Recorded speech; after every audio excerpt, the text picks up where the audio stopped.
आम्हाला काय असेल ते न्याय द्या बघा, तुम्ही सांग. एवढीच आमची कळकळीची विनंती आहे, त्याला अटक करा.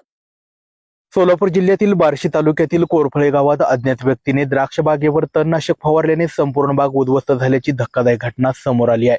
या घटनेमुळे शेतकरी किरण बर्डे यांच्या कुटुंबावर आर्थिक संकट कोसळलं असून हातातोंडाशी आलेले पीक नष्ट झाल्याने महिला शेतकऱ्याला रडू कोसळल्याचा हृदयद्रावक दृश्य पाहायला मिळाले. किरण बर्डे यांच्या मालकीची 1 एकर द्राक्ष बाग काढणीसाठी सज्ज होती. येत्या आठवड्यात बागेची छाटणी करण्याची तयारी सुरू होती, मात्र त्याआधीच अज्ञात व्यक्तीने बागेवर तणनाशक फवारल्याने संपूर्ण द्राक्ष बाग नष्ट झाली आहे. द्राक्षाचे फाटे गळून पडत असल्याने सुमारे 10 ते 11 लाख रुपयांचं नुकसान झाल्याचा अंदाज व्यक्त करण्यात येत आहे.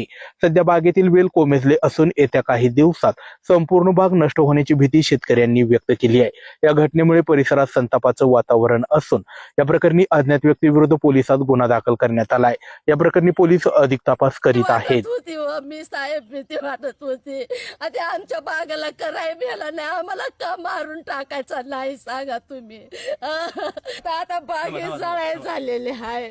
8-9 दिवसात आमची बाग खाक होऊन जाते. आम्ही कर्जाचा डोंगर करून कशी तरी उभा केली होती. बँकेचं कर्ज आहे, लोकांचं कर्ज आहे आमच्यावर, आम्ही काय करायचं.